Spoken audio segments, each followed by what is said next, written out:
Hola, buenas tardes. Agradezco su presencia. Para terminar las actividades académicas el día de hoy, tengo primero que agradecer la participación de la industria farmacéutica, en especial a Takeda México, por su apoyo al curso y a este simposio, donde nos acompañará la doctora Fabiola Mayeli González Ortiz. Ella es una joven doctora que se formó en la Universidad Nacional Autónoma de México. Hizo su especialidad en gastroenterología en el Centro Médico Nacional 20 de noviembre.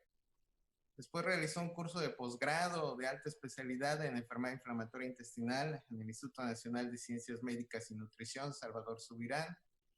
Y también hizo un curso de posgrado en alta especialidad en endoscopía gastrointestinal en el Hospital General Regional Carlos MacGregor Sánchez Navarro del Instituto Mexicano del Seguro Social. La doctora podrá ver que desde que era estudiante de medicina tiene esta inquietud por la academia y la investigación. Sinceramente agradezco a la doctora por su presencia en nuestro curso y espero que no sea la única vez y contar con ella en los posteriores eventos. Gracias a ustedes. Muchas gracias por la amable presentación. Agradezco a la Sociedad de Gastroenterología de Veracruz la invitación a este curso anual.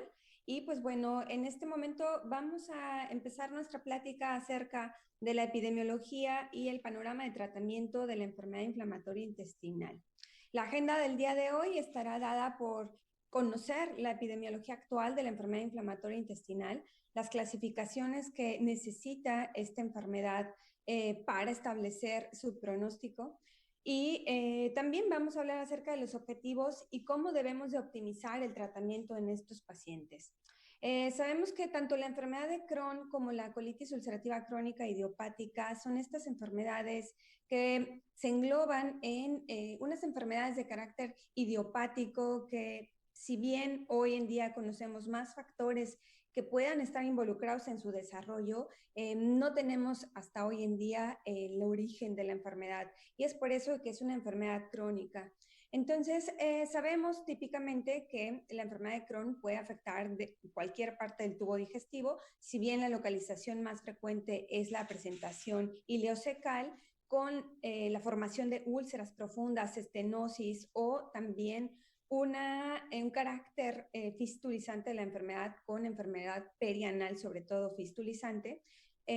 Pues bueno, fenotípicamente esas son las características principales. Para la colitis ulcerativa crónica idiopática o bien conocida como CUSI, pues bueno, la afectación solamente está limitada al colon y en esta la definición de ella es la formación de úlceras, pérdida del patrón vascular y esto siendo más frecuente en la parte del recto, pero también puede incluso abarcar todo el colon, hacer una pancolitis y una ileitis incluso de reflujo.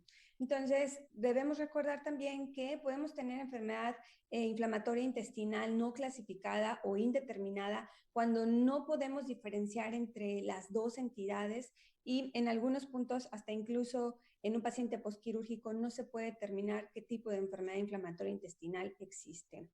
En esta revisión que se publicó en el Lancet en 2017 es la que tenemos más reciente acerca de la epidemiología en el siglo XXI de la enfermedad inflamatoria intestinal.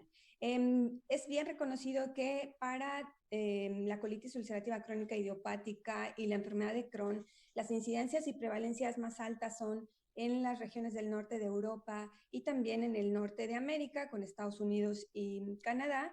Sin embargo, desde la década de los 90 vemos más frecuente que tenemos en poblaciones emergentes, en poblaciones que antes considerábamos como de baja prevalencia, un aumento en la presencia de enfermedad inflamatoria intestinal. Y si bien se ha quedado estable la incidencia y prevalencia de enfermedad de Crohn también, pues bueno, también es más frecuente que tengamos en algunas regiones de Asia, Pacífico y África casos ya más frecuentes. En cuanto a la población pediátrica, también en esta revisión publicada en el 2018, vemos que sigue siendo mucho más frecuente igual en las partes del norte de Europa y en la parte norte de América. Sin embargo, en estudios poblacionales en la población pediátrica vemos que en aquellas partes donde es más frecuente, si tenemos población migratoria en estos sitios en donde es más alta la prevalencia, la generación que va a estar más afectada, migrante, va a ser la primera generación de esa población migrante. Entonces, también eso es importante porque, pues bueno, puede cambiar en las personas que no son de esa entidad, pero llegan a radicar a países con alta prevalencia. Y también en la población pediátrica, desafortunadamente, tenemos una frecuencia mucho más alta de enfermedad no clasificada, de la enfermedad inflamatoria intestinal.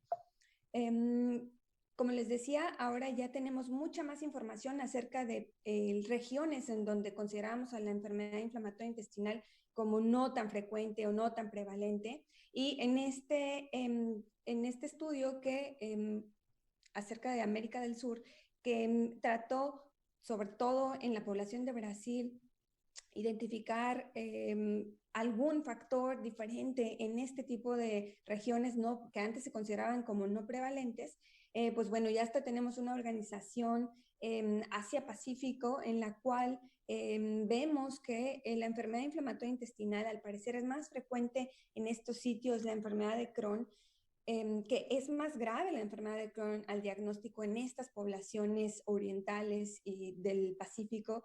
Y pues bueno, es importante reconocer estos cambios en la población porque puede ser que en nuestra población también nos veamos cada vez más con estos casos. Y pues bueno, afortunadamente en México ya tenemos datos. Este también es un estudio que se publicó hace 2 años en el cual probablemente algunos de ustedes participaron con dar datos de sus pacientes que atienden día a día, en el cual se juntaron hasta 2.600 pacientes. Y pues bueno, es nuestro primer estudio en el cual conocemos la incidencia y prevalencia de la enfermedad inflamatoria intestinal.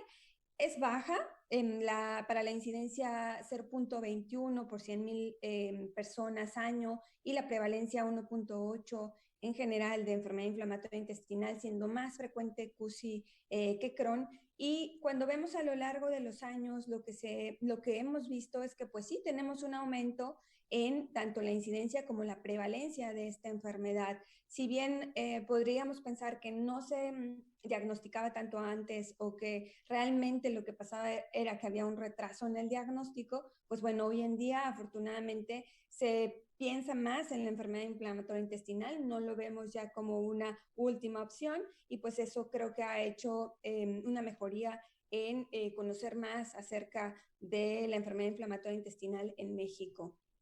Entonces, con todos estos estudios poblacionales, pues bueno, hemos identificado cuáles son los factores de riesgo relacionados a la enfermedad inflamatoria intestinal. Sabemos que tenemos que tener un individuo genéticamente susceptible y ya identificamos en el genoma de la enfermedad inflamatoria intestinal. Hoy en día se hacen más estudios para conocer acerca de los polimorfismos que puede haber en ciertas regiones específicas de genes que hagan a los pacientes susceptibles de presentar la enfermedad inflamatoria intestinal. Sin embargo, en este individuo genéticamente susceptible tienen que juntarse o a la par debe de haber algún otro factor ambiental que haga que se pierda la regulación de la inmunidad innata o adaptativa para que se genere la enfermedad. Entonces, se ha relacionado la edad en estudios poblacionales en niños, sí se ha visto un cambio o una diferencia entre el ser hombre o ser mujer para la presentación de enfermedad de Crohn, por ejemplo, más frecuente en hombres, pero en estudios de adultos, si bien antes pensábamos que era más frecuente a lo mejor CUSI en mujeres, realmente es que se retrasa más el diagnóstico en los hombres, tal vez porque acuden a pedir una revisión mucho más tarde. Entonces, no tenemos como tal alguna edad prevalente en la edad adulta. En cuanto a la edad de presentación, sabemos que tenemos dos picos o una presentación bimodal en gente adultos jóvenes, 30 a 40 años, y el siguiente pico en los 60 a 70 años. se ha hablado acerca del tabaquismo, que si bien el tabaquismo se ha estudiado por alteraciones en la permeabilidad intestinal, que pudiera ser un factor asociado a la enfermedad, la apendicectomía como un factor protector para CUSI, los anticonceptivos o medicamentos como los AINES. Los anticonceptivos se ha relacionado por los efectos trombóticos que pueden ocasionar en la vasculatura intestinal. Sin embargo, una vez que se tiene la enfermedad, el tomar anticonceptivos, al menos para la enfermedad de Crohn, no confiere una actividad de la enfermedad. En cuanto a los analgésicos no esteroideos, que es como lo más comentado que tenemos, que sabemos que a veces tenemos un paciente con enfermedad inflamatoria intestinal y no debemos darle AINES, sabemos que hasta el 25% de los pacientes que toman AINES puede tener una recaída de la enfermedad y afortunadamente los inhibidores selectivos de COX-2 no causan una reactividad de la enfermedad. En cuanto a la dieta, se ha ahora estudiado más acerca de que si la dieta, alguna dieta en específico pueda causar enfermedad inflamatoria intestinal, y esto sobre todo relacionado a la microbiota. Sabemos que diferentes dietas hacen que tengamos algunas especies de nuestra microbiota diferentes, pero hasta hoy en día, aunque se han hablado de dietas de eliminación o exclusión, no tenemos alguna dieta en específico que pueda ser un factor para la presencia de enfermedad inflamatoria intestinal. En cuanto a las infecciones, sabemos que la exposición a antibióticos en la infancia pudiera ser un factor que haga que el paciente tenga enfermedad inflamatoria intestinal en la vida adulta. Sin embargo, por ejemplo, para la población de Asia-Pacífico, en poblaciones no tan prevalentes, estudiaron que en algunos pacientes pediátricos que recibían antibióticos no era un factor de riesgo para desarrollar enfermedad inflamatoria intestinal, a diferencia de las poblaciones occidentales. Entonces, si bien hoy en día conocemos más factores que puedan dar o interactuar con nuestro sistema innato y adaptativo, realmente intervienen muchos factores en la patogenia de la enfermedad. Si bien nuestra microbiota y la célula epitelial intestinal juegan un papel fundamental en entender la fisiopatología, todavía hoy en día, con el conocimiento que tenemos hasta ahora, hemos podido, gracias a ello, desarrollar diferentes mecanismos de acción de los medicamentos para tratar esta enfermedad. Pero sigue siendo un área de oportunidad muy vasta en el saber cuál es el mecanismo específico que hace que se desarrolle o se exprese la enfermedad inflamatoria intestinal. ¿Y por qué es importante saber este curso que pueda tener la enfermedad inflamatoria intestinal? Porque, pues bueno, desgraciadamente quisiéramos tratar de prevenir la enfermedad, pero todavía no estamos en ese punto. Todos los estudios genéticos puede ser que en un momento dado a ese paciente que sea sano, pero que tenga algún factor que pueda hacer que desarrolle la enfermedad, tengamos una prevención. Si bien creo que ahorita lo más importante que tenemos que tratar es la prevención de la enfermedad sintomática, es decir, que esa inflamación subclínica no se torne en una inflamación sintomática, y sobre todo esto no nos lleva a la presentación de complicaciones e incapacidad. Y recordar que durante todo este curso de la enfermedad inflamatoria intestinal, pues bueno, recordemos que puede haber manifestaciones extraintestinales. Si bien el principal sitio de acción de todo el mecanismo inmunológico está en la célula epitelial intestinal, podemos tener manifestaciones extraintestinales incluso antes de la presentación de la enfermedad inflamatoria intestinal per se. En cuanto al diagnóstico, desgraciadamente tampoco tenemos un estándar de oro para el diagnóstico. El diagnóstico realmente sí pareciera que es como un rompecabezas. Tenemos el cuadro clínico del paciente, que eso nos lleva a hacer estudios endoscópicos, tomar biopsias para hacer un diagnóstico histopatológico, sin el cual no podríamos tener un diagnóstico de enfermedad inflamatoria intestinal. Si bien los biomarcadores también ha sido un área que se ha desarrollado muchísimo en los últimos años, que ya no solamente tenemos marcadores serológicos, sino también marcadores fecales, y nos hablan hoy en día acerca de actividad de la enfermedad, incluso lo podemos correlacionar muy bien con estudios endoscópicos, pues bueno, también son un punto muy importante para el diagnóstico, y también los estudios de imagen que sobre todo en los pacientes con enfermedad de Crohn, con afectación luminal, que tienen fístulas o estenosis, los estudios de imagen son un estándar para el diagnóstico de estos pacientes. Y al final todo esto nos lleva a hacer una clasificación de la actividad de la enfermedad inflamatoria intestinal. Los índices de actividad, pues bueno, clásicamente desde 1955 se han desarrollado estos para tener para saber si la intervención que estamos haciendo está mejorando a los pacientes. Entonces, se han creado muchísimos índices de actividad, tanto para enfermedad de Crohn como para la colitis ulcerativa, y todos ellos realmente toman en cuenta una disminución en cuanto a una intervención. Entonces, en algunos estudios se crean para que la intervención que hagamos pueda ser objetivamente medida. Si bien hoy en día los ocupamos en la práctica clínica, son muy pocos los que están validados, pero creo que es una muy buena herramienta para saber y establecer una actividad de la enfermedad inflamatoria intestinal. Entonces, clásicamente tenemos este Kestrulov, que es muy fácil de hacer en el sentido de que la práctica diaria podemos preguntar al paciente cuántas evacuaciones tiene, si las evacuaciones son con sangrado, podemos medir la frecuencia cardíaca, la hemoglobina, la temperatura en el consultorio, y tal vez solamente BCG o PCR son marcadores que necesitaríamos que el paciente traiga con él, pero realmente esta es una muy buena aproximación para saber la actividad de los pacientes con CUSI en el consultorio.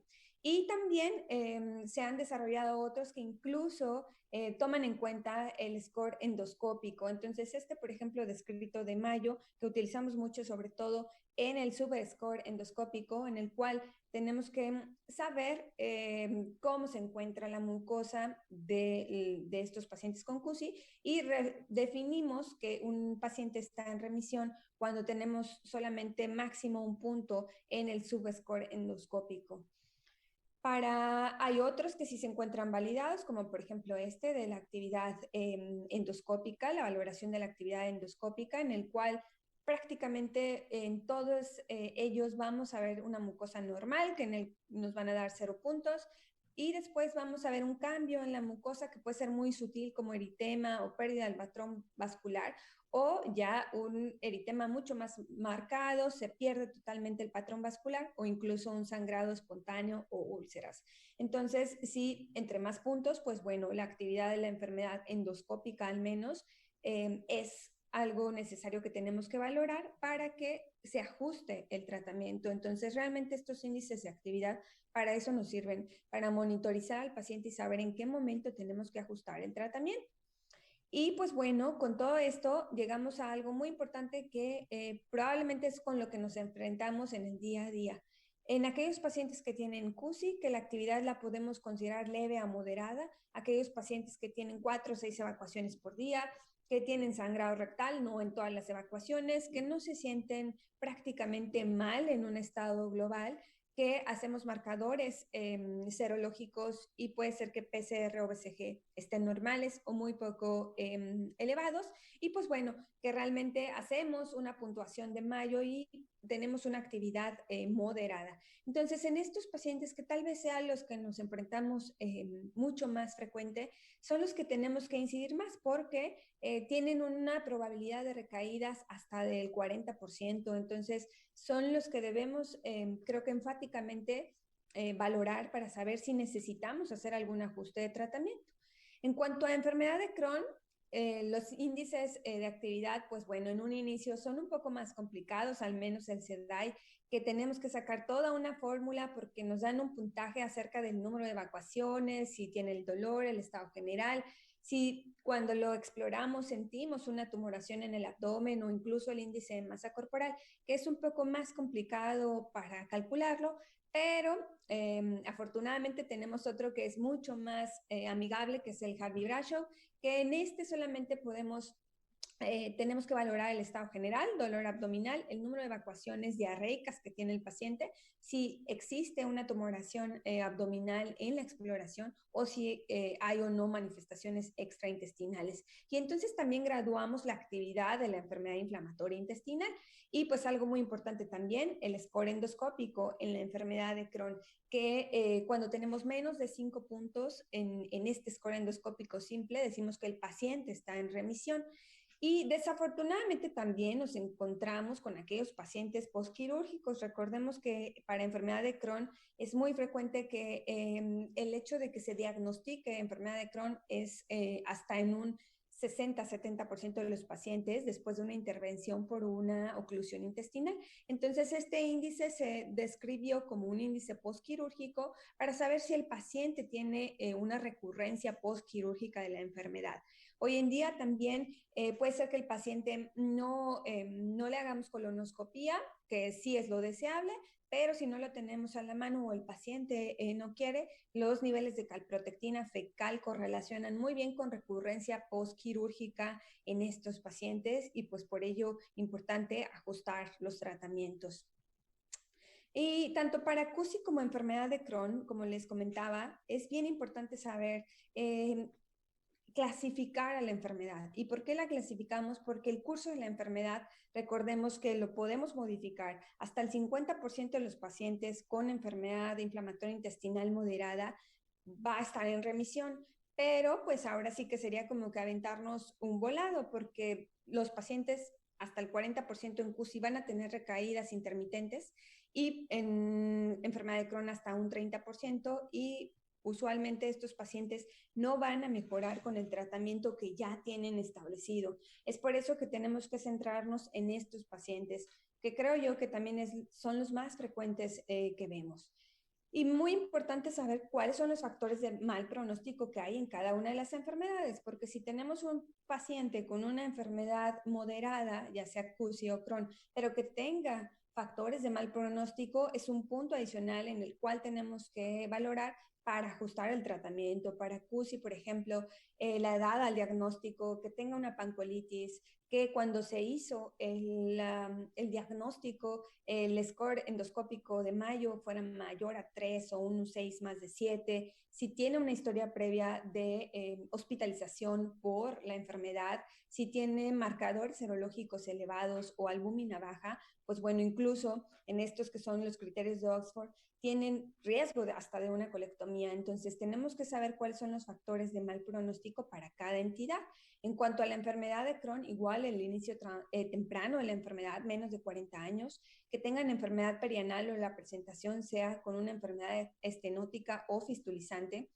Si tiene resecciones previas por la enfermedad, si el paciente, como sabemos, el tabaco es sí un factor para que el paciente tenga recaída de la enfermedad en enfermedad de Crohn y si el paciente necesita corticosteroides. Entonces, si estamos ante un paciente de enfermedad de Crohn con estos, que sea moderado, que ya lo clasificamos, pero tiene estos factores de riesgo de progresión, es el momento y la ventana de oportunidad para darles tratamiento.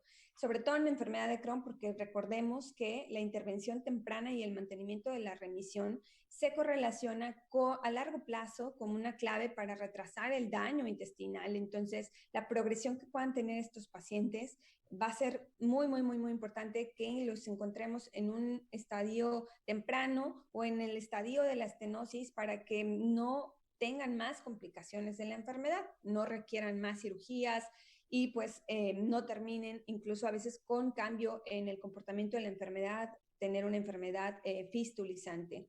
Entonces, recordemos que igual casi el 50% de los pacientes va a tener una recaída clínica en los pacientes con enfermedad de Crohn. Y hoy en día mucha más literatura tenemos acerca de cuáles son los objetivos para el manejo de los pacientes con enfermedad inflamatoria intestinal. Creo que lo más importante que debemos de pensar es ante qué nos estamos enfrentando. Si estamos induciendo la remisión de estos pacientes o si la estamos manteniendo. Si la estamos induciendo, entonces tenemos que saber la extensión de la enfermedad, la localización, la gravedad y los factores pronósticos que tenemos. Si estamos en un momento en el que revisamos al paciente que ya entró en un mantenimiento de la remisión, entonces tenemos que saber cuáles son los objetivos del paciente y los objetivos del médico. Recientemente estamos poniendo más atención en los resultados reportados por el paciente.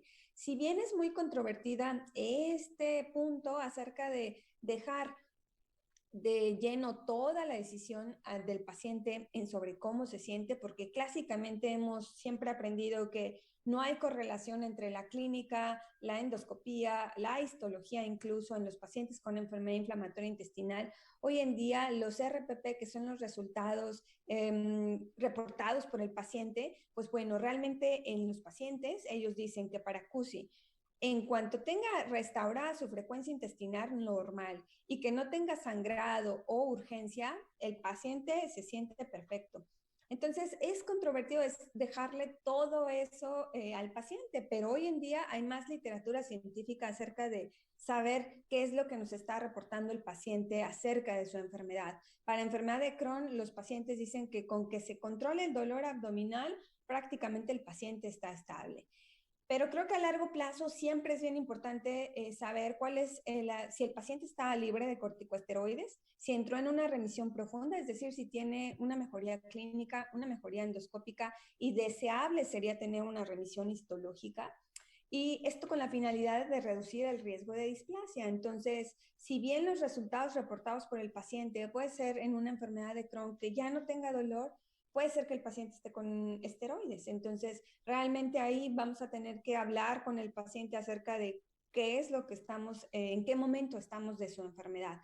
Pero siempre creo que es importante que pensemos tanto en la inducción como el mantenimiento de la remisión, porque va a ser totalmente diferente el manejo que demos a estos pacientes.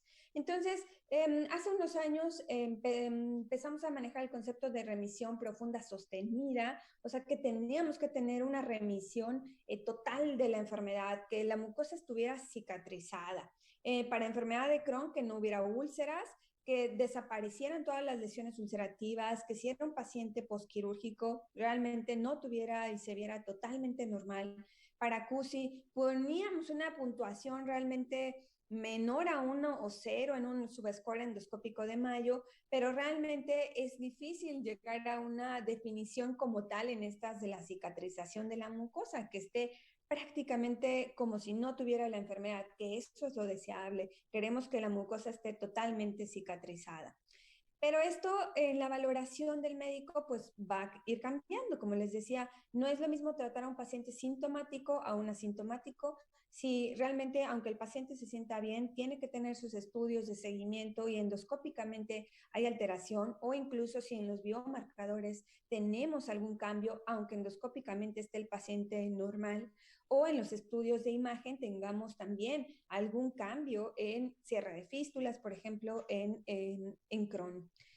Y pues bueno, este algoritmo me gusta porque es una herramienta que realmente nos puede ayudar para tomar decisiones en los pacientes que tienen CUSI, que ya los clasificamos, ya vimos que tienen una enfermedad leve a moderada. Entonces, en estos pacientes ya sabemos que leve a moderado es que el paciente tenga 6 evacuaciones al día, que realmente no tenga evacuación en todas las, no tenga, perdón, sangrado en todas las evacuaciones, que no tenga fiebre, que no tenga pérdida de peso, que el paciente prácticamente esté con muy pocos síntomas generales, porque pues eso lo hace candidato a un tratamiento solamente local incluso o oral. Entonces, ahí es bien importante saber si la enfermedad es una pancolitis, si es una proctosigmoiditis, o sea, una colitis izquierda, o si es una proctitis.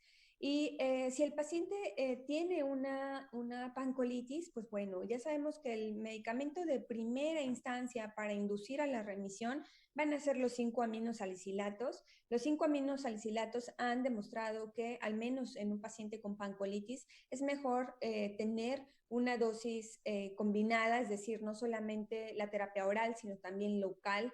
1 gramo de mesalazina vía rectal puede ayudarnos a este paciente que tiene extensión pancolitis y pues que también ya descartamos otras causas que puedan hacer que el paciente tenga actividad de la enfermedad. Recordemos que siempre en un paciente que tenga activación de la enfermedad, tenemos que descartar que no tenga algún otro factor como factores infecciosos, infección por citomegalovirus, infección por Clostridioides difficile, que puede hacer que el paciente tenga datos de actividad de la enfermedad inflamatoria intestinal, pero que sea por alguna otra causa. Entonces, eso siempre es importante.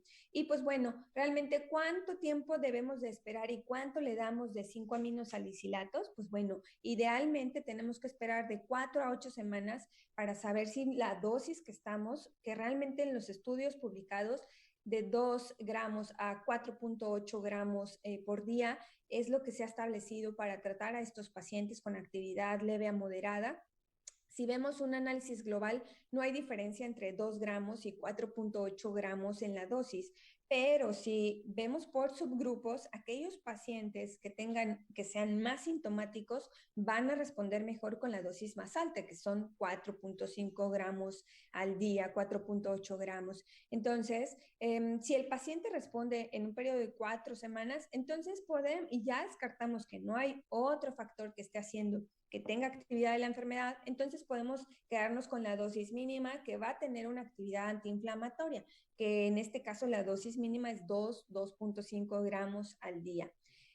Si el paciente, a pesar de estas 4 o 6 semanas que tiene 5 aminosalicilatos, el paciente no mejora, entonces es el tiempo de pensar en otra terapia. Sí, si estamos induciendo a la remisión, entonces podemos utilizar esteroides, prednisona o el equivalente a 40 miligramos de prednisona, o también como otra opción budesonido MMX, que tiene menos efectos sistémicos de los esteroides, pudieran ser una opción de tratamiento en estos pacientes.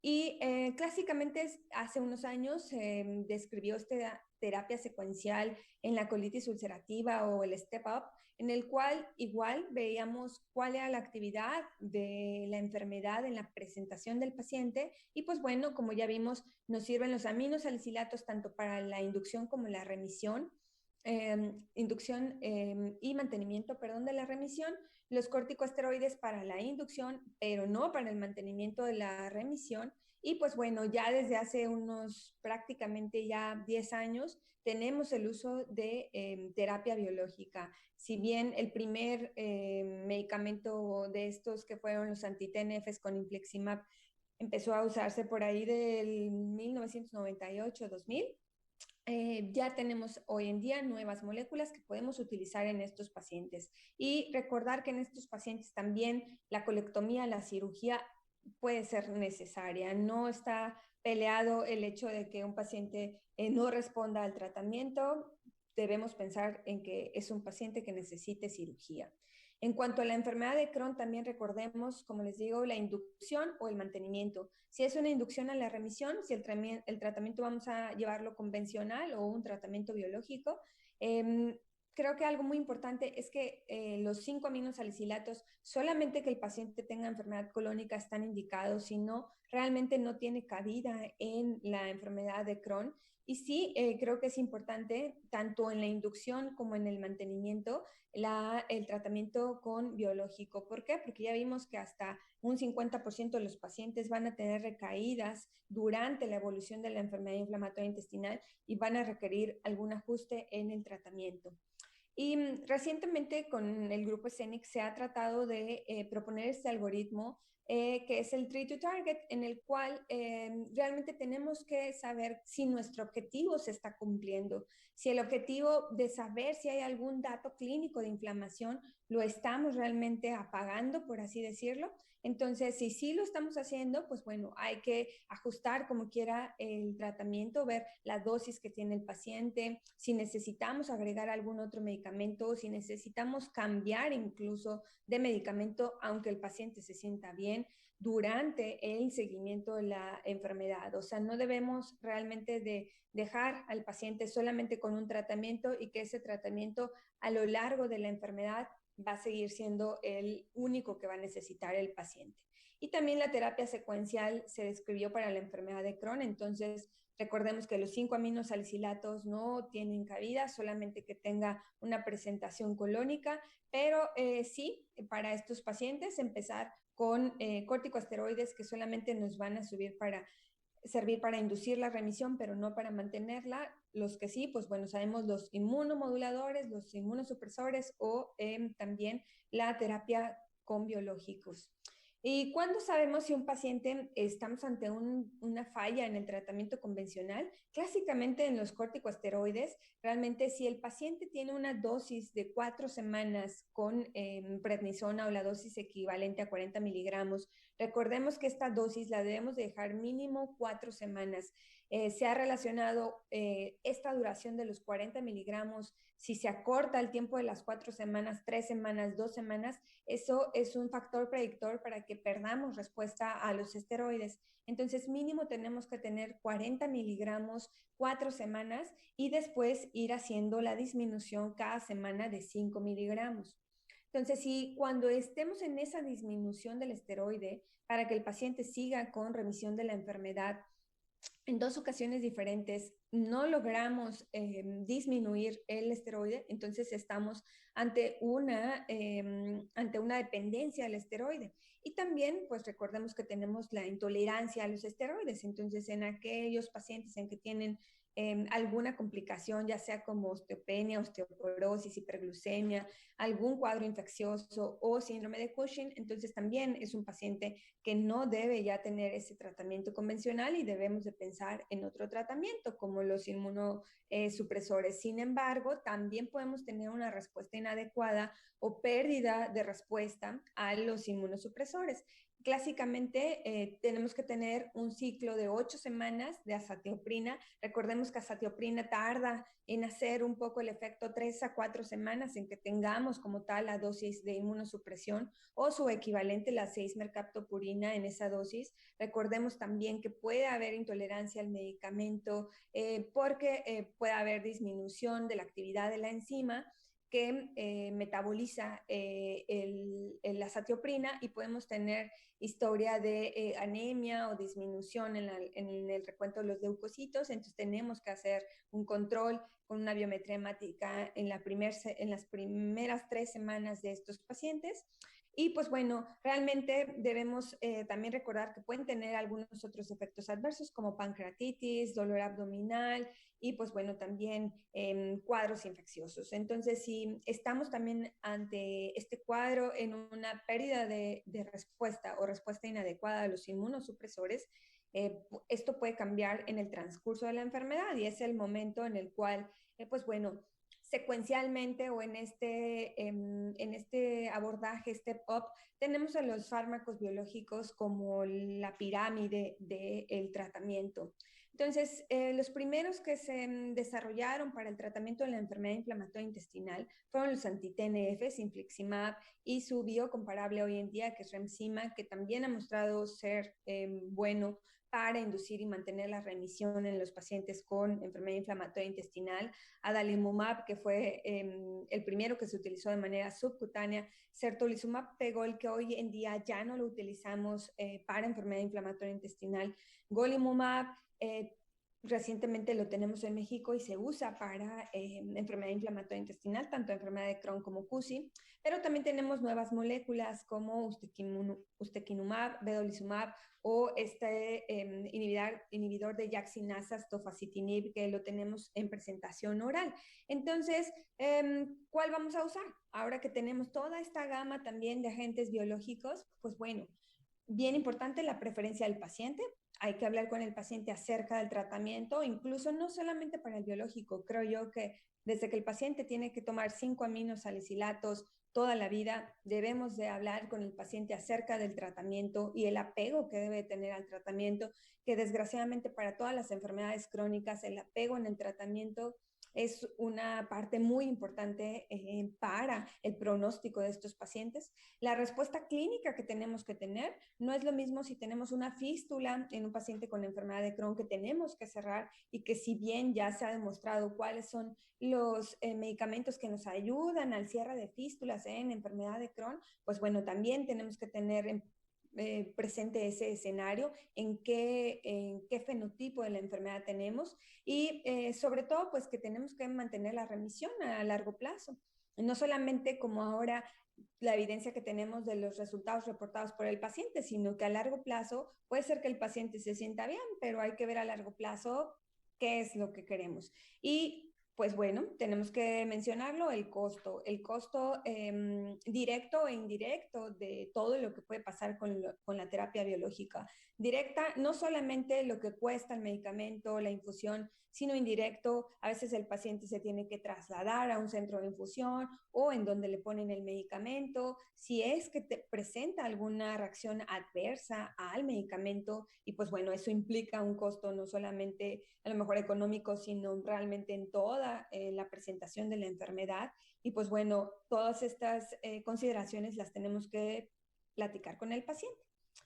Como les decía, los primeros que logramos utilizar en enfermedad inflamatoria intestinal son los anti-TNFs, que algo muy importante de mencionar de estos, recordemos que el factor de necrosis tumoral, tenemos una parte transmembrana y una parte soluble, entonces este es muy importante porque, por ejemplo, golimumab se une más a la parte transmembranal, perdón, soluble y puede hacer que tengamos un cambio en el efecto mucho más considerable que, por ejemplo, con infliximab.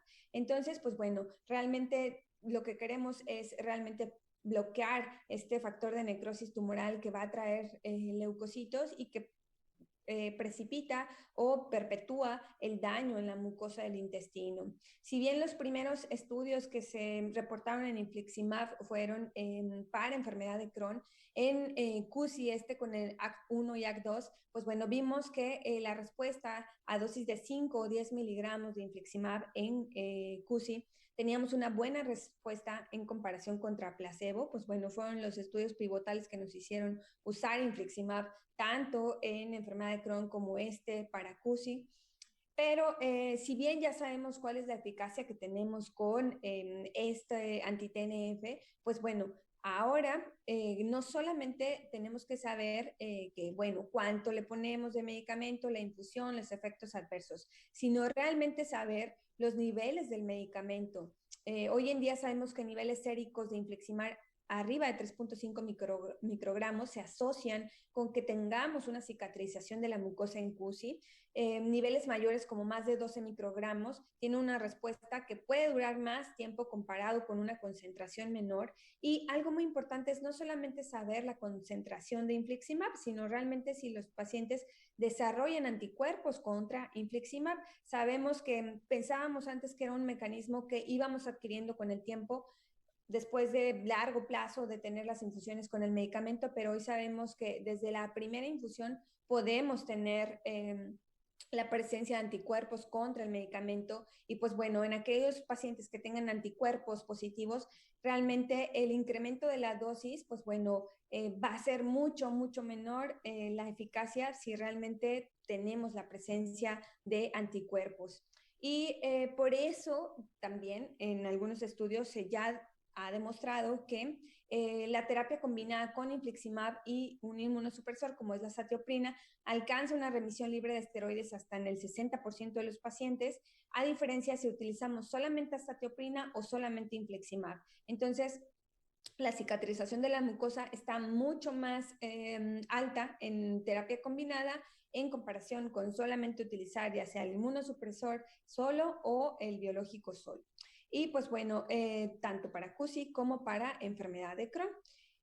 ¿Qué hay en cuanto al biocomparable? Pues bueno, hay dos metaanálisis en los cuales se demostró la eficacia y la seguridad de infliximab biocomparable para la inducción y mantenimiento tanto de la enfermedad de Crohn como para CUSI. Hay una revisión también en PANCO que la pueden revisar, la verdad vale mucho la pena, acerca del uso de los biocomparables en enfermedad inflamatoria intestinal.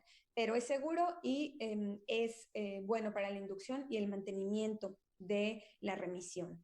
En cuanto a adalimumab, también los estudios que se demostraron igual fueron primero en enfermedad de Crohn, en la cual podía ayudarnos al cierre de fístulas, a inducir y mantener la remisión en enfermedad de Crohn. Y por ejemplo, para CUSI, también nos demostró contra placebo la eficacia que puede tener el medicamento. Algo muy importante para recordar en es que sí se demostró que si el paciente no era virgen a tratamiento con anti-TNFs, la respuesta disminuye. Entonces, también el ajuste de la dosis de adalimumab se tiene que basar en medir los niveles séricos del biológico. ¿Y esto por qué? Porque realmente ya nos dimos cuenta que si duplicamos la dosis, acortamos los intervalos de la aplicación, no realmente va a mejorar la respuesta en estos pacientes. Entonces, no hay que hacerlo empíricamente, hay que medir anticuerpos anti-adalimumab y también los niveles del biológico para tener la estrategia adecuada en estos pacientes. En cuanto a golimumab, también ha demostrado su efecto contra placebo. Se han visto algunas dosis, si es 6 miligramos, si es un poco menos, pero realmente en esta la respuesta clínica, endoscópica y la mejoría en un score de Mayo se ha demostrado con una dosis de 6 miligramos en corto plazo, 8 semanas o a largo plazo. Y desgraciadamente sí, en CUSI, primera y segunda línea, disminuye un 75 a 70% la respuesta del paciente. Entonces, no se recomienda usarlo como una tercera línea porque realmente la eficacia es hasta de un 50%. Entonces, prácticamente, pues no vamos a poner un medicamento que sea dejarlo al azar la respuesta que pueda tener. Entonces, como tercera línea, no lo debemos de utilizar. Algunos de los factores que se han relacionado a la respuesta también que podamos tener anti-TNFs es la obesidad. La obesidad es un factor para que no tengamos respuesta con anti-TNF en colitis ulcerativa, pero no para la enfermedad de Crohn. Entonces también puede ser que en un inicio nosotros veamos a los pacientes, si está muy activa la enfermedad y tiene una carga inflamatoria muy importante, que el paciente usualmente está bajo de peso, pero no es infrecuente que conforme van mejorando, van subiendo de peso. Entonces puede ser que ya sea por un fallo de inmunogenicidad o también obesidad, puede perder la respuesta al paciente con anti-TNFs. En cuanto a otras moléculas que tenemos hoy en día, vedolizumab lo tenemos como un agente que bloquea la adhesión, estas moléculas de adhesión celular, bloqueando la subunidad alfa 4 beta 7 de las integrinas y tiene una mayor efecto a nivel intestinal. Es por ello, o tiene esta predilección por el epitelio intestinal, lo cual hace que los efectos adversos a comparación de natalizumab sean mucho menores por solamente disminuir la migración de los leucocitos a nivel del intestino. Entonces, en los estudios que se han reportado, Gemini 1, Gemini 2, para la eficacia de la inducción con vedolizumab, ya sea en un paciente expuesto o no expuesto a anti-TNF, hemos visto una respuesta clínica y una cicatrización de la mucosa cerca del 50%. Entonces, es una buena opción de tratamiento incluso para los pacientes que han tenido o han estado expuestos a anti-TNF. En este Gemini 2, también para enfermedad de Crohn, la remisión a la semana 52 vemos que se mantiene a lo largo del tiempo.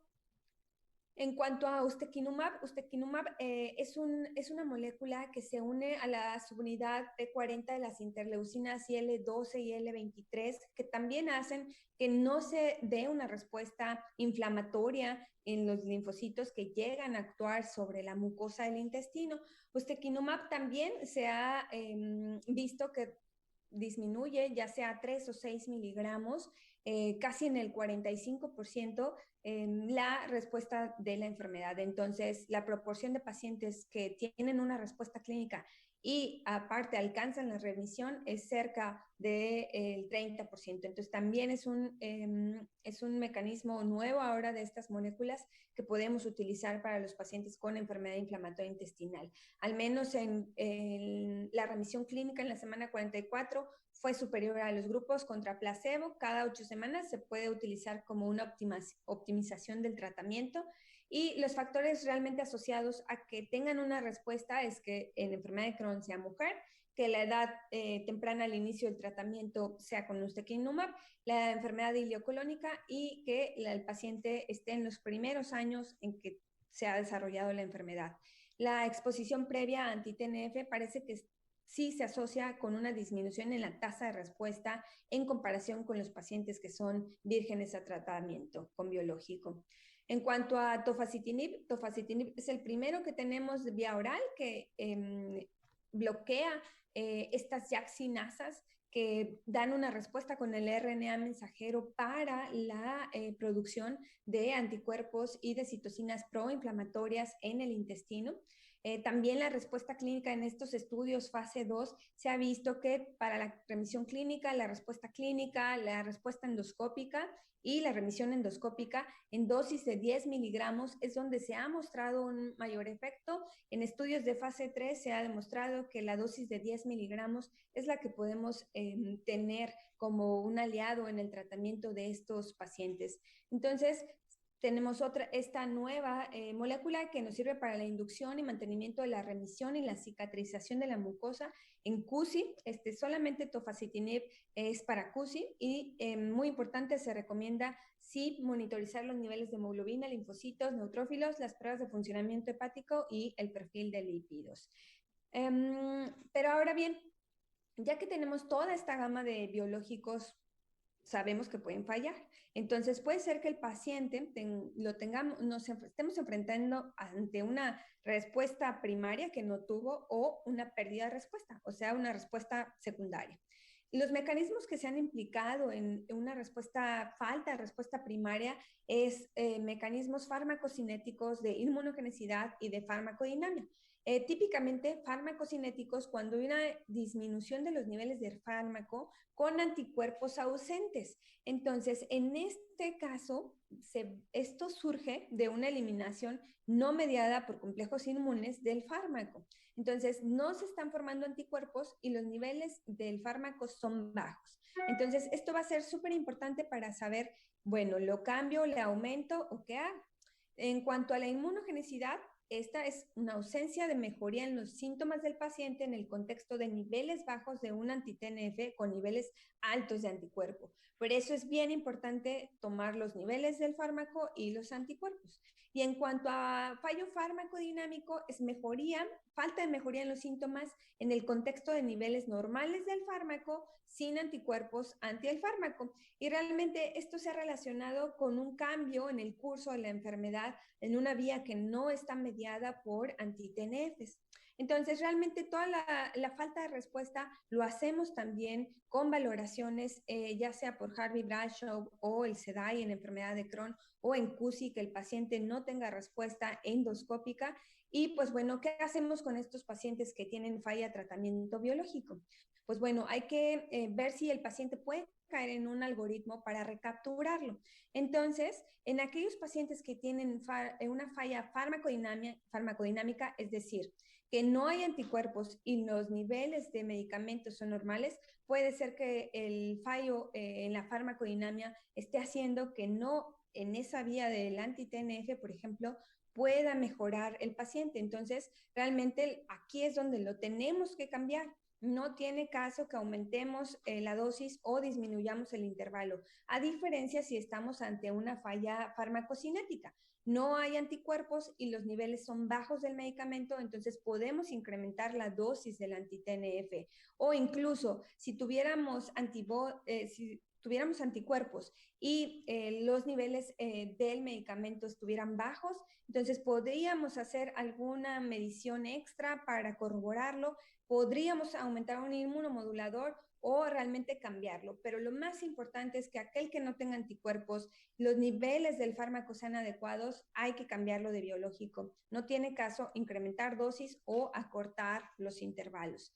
En cuanto a la pérdida de respuesta secundaria, también debemos de medir los niveles del fármaco, la presencia o no de anticuerpos, y es importante también ¿para qué? Para saber si el paciente lo tenemos que cambiar de agente terapéutico o si con incrementar la dosis o disminuir el intervalo o si agregamos algún inmunomodulador podamos responder o tener una respuesta ante esta pérdida de respuesta secundaria. Pero lo que creo que es muy importante es que no lo hagamos de manera empírica, que midamos los niveles del fármaco y también la presencia de anticuerpos.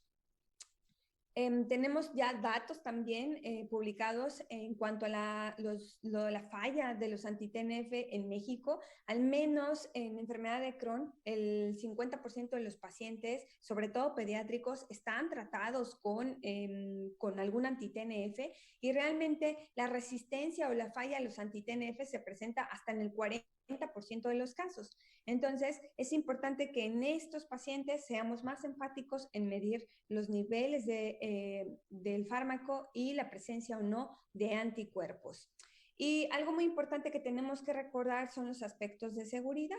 Entonces, a todo paciente, que incluso lo vemos de manera más enfática en el aspecto de los biológicos, pero recordemos que también en aquellos pacientes que tienen dosis de inmunosupresión con esteroides o que tienen inmunosupresores o inmunomoduladores, debemos de saber cuál es su estado de vacunación, al menos sí, sobre todo hepatitis B, hepatitis C, VIH, muy importante, virus de papiloma humano, varicela zoster, que sabemos que varicela zoster también es muy prevalente, sobre todo en la presentación después, si ya nos dio varicela, con la presencia de herpes zoster.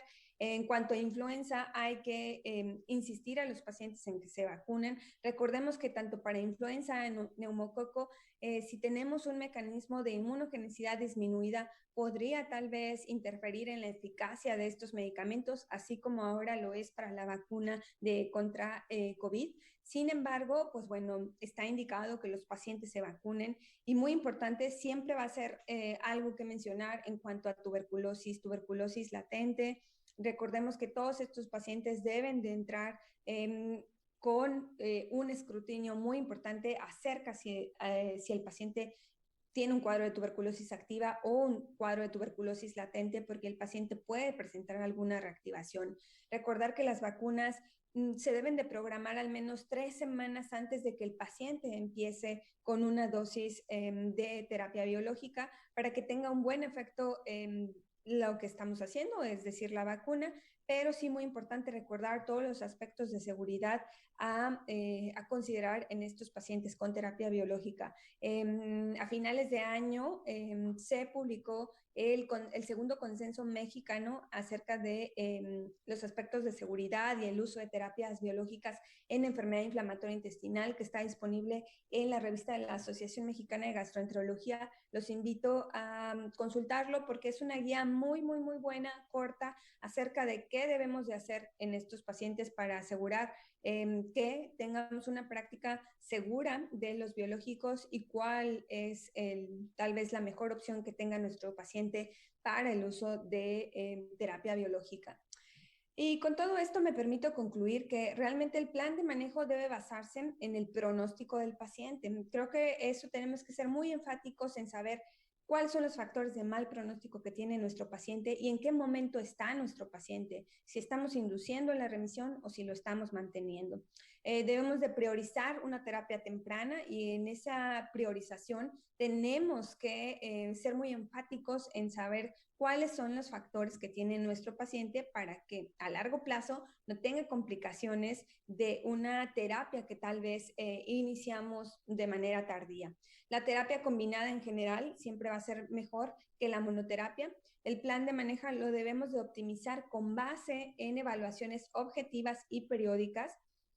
Si bien hasta hoy en día es controvertido cuando le hacemos colonoscopía después de que iniciamos un tratamiento, por ejemplo en CUSI, pues idealmente debe ser a los 6 meses. Debemos de saber cómo está el paciente a los 6 meses, la respuesta que pueda tener con un biológico a las 8 o 12 semanas para saber si el paciente va a requerir otro biológico o hay que optimizarlo, es decir, hay que aumentar la dosis o disminuir el intervalo. Entonces, siempre, siempre, siempre puede ser que el paciente requiera un ajuste de la dosis, incluso de los 5 aminosalicilatos. Puede ser que desde ahí tengamos que requerir ese ajuste. Y pues bueno, aunque no fue tema en este simposio, la cirugía, recordemos que bien programada la cirugía siempre va a ser una opción en aquellos pacientes que tengan una falta de respuesta primaria o que tienen una pérdida de respuesta secundaria. Y pues bueno, siempre, siempre, siempre creo que debemos de pensar en tener un equipo multidisciplinario en el cual sea el momento en el que el paciente tenga mucho más,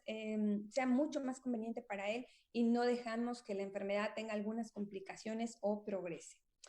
Muchas gracias por la invitación. Espero que en estos minutos podamos haber englobado de manera muy, muy, muy enfática cuál es el plan que tiene que tener el paciente con enfermedad inflamatoria intestinal. Recordemos que son pacientes que pues van a estar, sí, un muy buen tiempo, a veces sí con nosotros o a veces con algún otro doctor, pero realmente en todo ese peregrinaje creo que es importante que si nosotros nos topamos al paciente, ya sea al principio de su peregrinar o al último, saber en qué momento está el paciente para darle el mejor tratamiento que podamos. Muchísimas gracias.